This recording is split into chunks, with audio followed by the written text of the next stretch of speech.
Taterskin and the Eco-Defenders, Book 1, Wonders Never Cease. Chapter 25. Flying at our accustomed speed of 969 miles per hour, it took us 5.5 hours to get from Una-Whoop-Whoop, Australia, to Darjeeling, India. It was a scenic ride, and so the time seemed to pass quickly. We flew first across all of Central Australia, then over parts of Indonesia and Malaysia, within sight of Borneo, where a wild man was reputed to once have lived, and finally over Vietnam, Cambodia, Thailand, Myanmar, and Bangladesh, before entering India. Once we were close to Darjeeling, we began to descend, and soon the combined smells of curry, turmeric, cardamom, and saffron rose on columns of smoke from cooking fires and assailed our nostrils in a pleasant and appetizing way. "I can tell we're getting close to where Mullah is. That smells like his cooking," I said. "I don't think Mullah is the only person in India who uses those spices, Taterskin," Albert said, smiling and patting me on the head. I no longer cared for it when Albert did that. When I was a puppy, I had liked it, and even when I was no longer a puppy in size, but was still one in age, after being changed from puppy size to full-grown dog size in 2 shakes of a lamb's tail, I did. But now that I was about to become a family dog, hopefully, it didn't seem altogether dignified to have a human pet me. I thought that I might have to broach the subject with Albert, as I didn't want Rovette to see him treating me that way, rather than dealing with me as a friend and an equal. I knew that he meant well, and I realized that humans often underestimate us animals. Albert is one of the best that way, but even he sometimes fails to give us the degree of respect that we deserve. But I would never do anything to offend or embarrass him, on purpose anyway. So I will continue to try to grin and bear it as best I can. Anyway, shortly after our arrival, news of our reappearance quickly spread, and in what seemed like no time, Mullah was there, smiling and happy to see us. He invited us all to join him at his home to enjoy the soup that he had made fresh that day. It was his own invention and bears a coded version of his name, Mulligatawny. After our meal of soup and naan bread, followed by a dessert of laddu, Albert told Mullah of the other reason we had for coming back to India. "We would have come here anyway to see how you are getting along, Mullah, but we have another reason for returning to India," he said, and then paused to allow the suspense about whatever it was to build. "What is it, my friend?" Mullah inquired. "We have set in operation in Australia." "Oh, you've been back to Australia? How is Yuki?" "Yuki's fine," I piped up. "In fact, he's helping us with our efforts down there."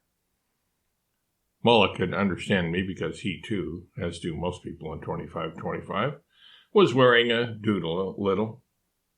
In fact, there was a new, vanishingly small version of the device which could be sewn into a person's clothing, and this was the type that Mullah, who was always on the cutting edge of technology, was wearing. Anyway, Mullah wanted to know what sort of operation it was that we had implemented in Australia, and Albert told him all about it, with the rest of us chiming in here and there to give details about the segments of the animal population that each of us had enjoyed the closest association with, namely those we had coached. Mullah was intrigued, but he didn't know why such was necessary, as there were no problems of injustice or abuse in India that he knew of that needed to be prevented. Albert explained to him that we would be traveling into the past to do this work, to redress wrongs that had been perpetrated by the strong upon the weak in times gone by. "But, Albert," Mullah continued, "I still don't know what these animals are going to do. Specifically, I mean. What are they going to be on guard against? Who will these animals defend, and from what?" "Anybody who needs it, Mullah," Albert replied. "Their mission, mandate, responsibility, privilege, whatever you want to call it, will be to defend the defenseless and the downtrodden, meaning any who are taken advantage of, whether they be humans or animals. When the rich, whether fellow Indians or foreigners, oppress the poor, when the strong oppress the weak, such as when men beat or otherwise abuse women or children, they will act. They will be there to prevent these things from happening in the first place. For example, when bandits are about to commit thuggee, the animals will be there to prevent it. How exactly will they go about this work? Mullah asked.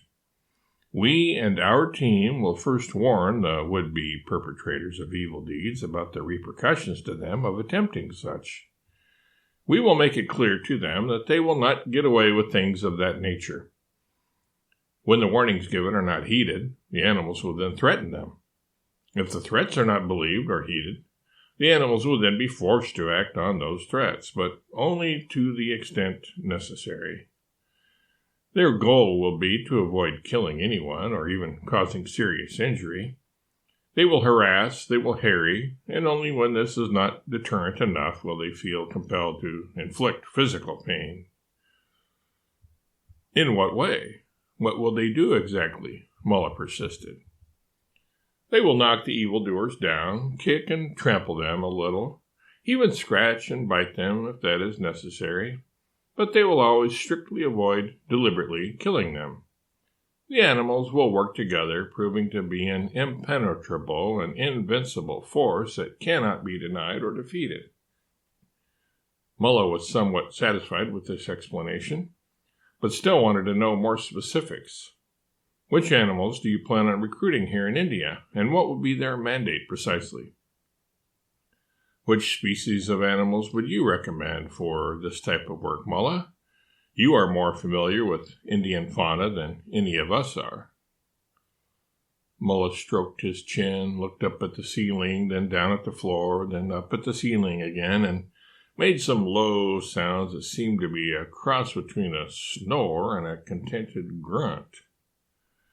Finally, he looked at Albert and us and said, Bengal tigers, leopards, black panthers, elephants, sloth bears, wolves, cobras, crocodiles, mongooses, and scorpions. Their combined power and cunning will accomplish anything you need to have done in that line.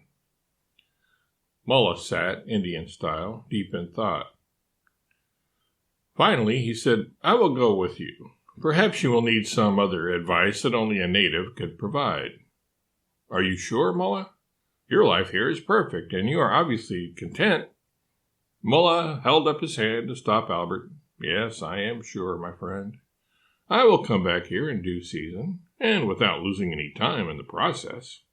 And besides that, I have heard the stories passed down through generations of my family about how people were sorely mistreated in the past.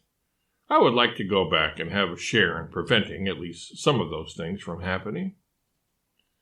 Then we will be more than glad to have you along, Albert said, and he and Mullah decided on the most suitable year to which to travel.